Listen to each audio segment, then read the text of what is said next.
वंदे मातरम दोस्तों। आज चर्चा करेंगे हम कि जो पेनिसिलिन जी है इसका उत्पादन भारत में फिर से शुरू होने वाला है। और जो हैदराबाद की कंपनी है, फार्मा कंपनी है अरविंदो, इसने घोषणा की है कि वो फिर से एपीआई पेनिसिलिन जी का उत्पादन करेगा। अब हम जानते हैं कि वो पेनिसिलिन जी क्या चीज़ है। तो ये पेनिसिलिन जी एपीआई है जिसका कि प्रयोग antibiotic, pneumonia, meningitis, syphilis, gonorrhoea जैसी बीमारियों में यूज किया जाता है। ये एपीआई क्या चीज़ होता है? एपीआई का पूरा नाम होता है एक्टिव फार्मास्यूटिकल इंग्रेडिएंट। इंग्रेडिएंट सक्रिय फार्मास्यूटिकल्स घटक। अर्थात हम ये मान सकते हैं कि जो एपीआई होता है, किसी भी जो दवाई है उसका जो कच्चा माल होता है, जैसे हम कोई दवाई देखते हैं, कोई टैबलेट देखते हैं, उसमें जो भी केमिकल होता है, जो भी सॉल्ट होता है, वह कहलाता है एपीआई। जैसे मान लीजिए ये एक मार्कर है, ये एक मार्कर है, इसका जो कच्चा माल है वो क्या है, इसमें जो लगा हुआ प्लास्टिक है, इसकी जो स्याही है। तो यदि हम इससे एक औषधि मान लेते हैं तो इसका एपीआई क्या हो गया? प्लास्टिक हो गया। तो ऐसे दवाई का जो कच्चा माल होता है उसे हम कहते हैं एपीआई। तो जो पेनिसिलिन है इसका उत्पादन भारत में ही किया जाएगा, जिसका कि प्रयोग एंटीबायोटिक के रूप में निमोनिया, मेनिंजाइटिस, सिफिलिस, गोनोरिया जैसी बीमारियों में होता है। अब हम यदि इतिहास में देखते हैं तो पेनिसिलिन का यूज भारत में पहली बार नहीं हो रहा है, बल्कि इसका निर्माण पहले भी भारत में हुआ करता था 1990 के दशक में। लेकिन बाद में इसका उत्पादन बंद हो गया है।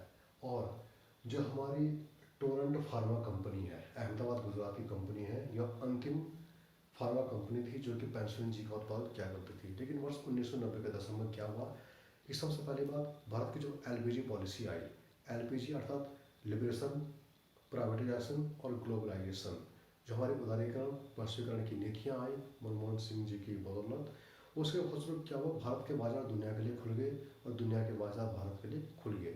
तो ऐसे में बड़े बड़े विदेशी कंपनियां भारत में आई, उन्होंने अपना एपीआई लाया, तो इससे भारत का एपीआई मार्केट बिल्कुल ख़त्म हो गया 1990 के दशक में। इसके अलावा जो चाइना का एपीआई था, जो चाइना में दवाई बनाने का कच्चा माल था, वो भारत में बड़े पैमाने पर आने लगा, जो कि बहुत ही अधिक सस्ता हुआ करता था। मान लीजिए भारत की जो अपना एपीआई है वो एक किलो यदि 800 रुपये का है, तो चाइना का 400 रुपये किलो हुआ करता था। तो निश्चित रूप से इसने भी भारतीय एपीआई उद्योग को दुष्प्रभावित किया। वर्ष 1990 के दशक में भारत में लगभग 2000 एपीआई निर्माता कंपनियां हुआ करती थी। इसके अलावा दवा मूल्य नियंत्रण आदेश सरकार की तरफ से आया। इसके तहत क्या कहा गया? इसके तहत कहा गया कि जो दवाइयाँ होंगी वो कोशिश करें दवा निर्माता कंपनियां सस्ते से सस्ता बनाने की, ताकि हर किसी व्यक्ति की उस तक पहुँच हो सके। जैसे पैरासीटामोल है, एक सस्ती सी टैबलेट है।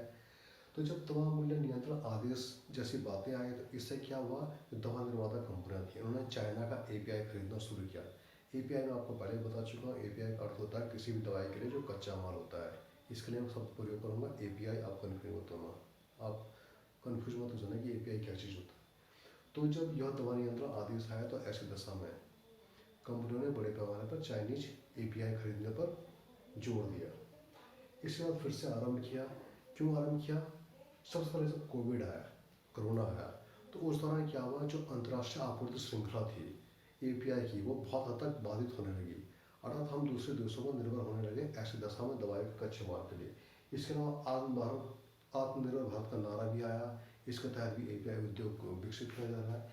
इसके अलावा सरकार की जो एक पॉलिसी आई है PIL, production link incentive scheme, अर्थात कुल मिलाकर के जो विनिर्माण क्षेत्र है, जो विनिर्माण का मतलब होता है किसी भी चीज़ की मैन्युफैक्चरिंग करना, उसकी जो प्रोडक्शन है उसको बढ़ावा देने के लिए सरकार कुछ सब्सिडी वगैरह जारी करती है।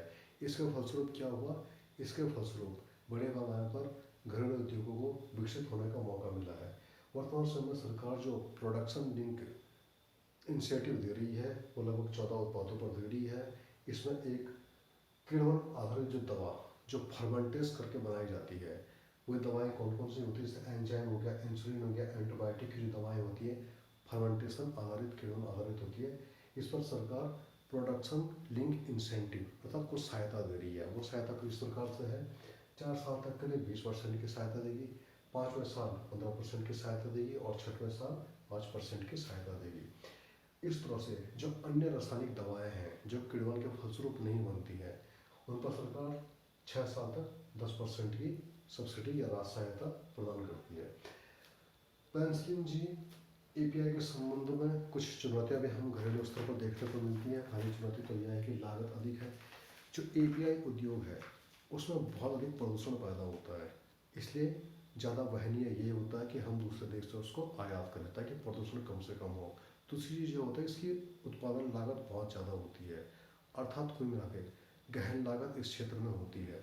तो हमें भौतिक लागत व्यय करनी पड़ेगी।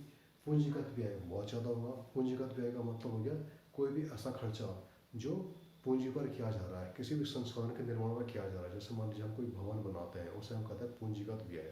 ठीक है, हम भोजन पर पैसा खर्च करते हैं तो हमारा गैर पूंजीगत व्यय हो गया। और यदि हम घर बनाने में पैसा खर्च करते हैं तो पूंजीगत व्यय हो गया। तो पूंजीगत व्यय भी बहुत अधिक हो जाएगा। इसके अलावा एक मुख्य चुनौती चाइना है। चाइना का जो एपीआई है बहुत अधिक सस्ता है और वो हमारे घरेलू एपीआई उद्योग को हतोत्साहित कर सकता है। इसके अलावा हम देखते हैं कि बहुत बड़े पैमाने का आयात करते हैं हम। जो एंटीबायोटिक हमारा एपीआई है उसका 90% हम आयात करते हैं और अन्य जो एपीआई है वो 70% तक हम आयात करते हैं। तो हमें निश्चित रूप से घरेलू पेनिसिलिन उद्योग को बढ़ावा देना पड़ेगा, इसके एपीआई को बढ़ावा देना पड़ेगा, ताकि हम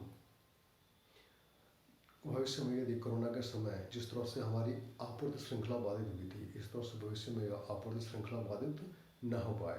और हैदराबाद की अरविंदो फार्मा कंपनी ने बहुत ही बेहतर प्रयास किया है इस समय पेनिसिलिन जी के पुनरुत्पादन का। वंदे मातरम।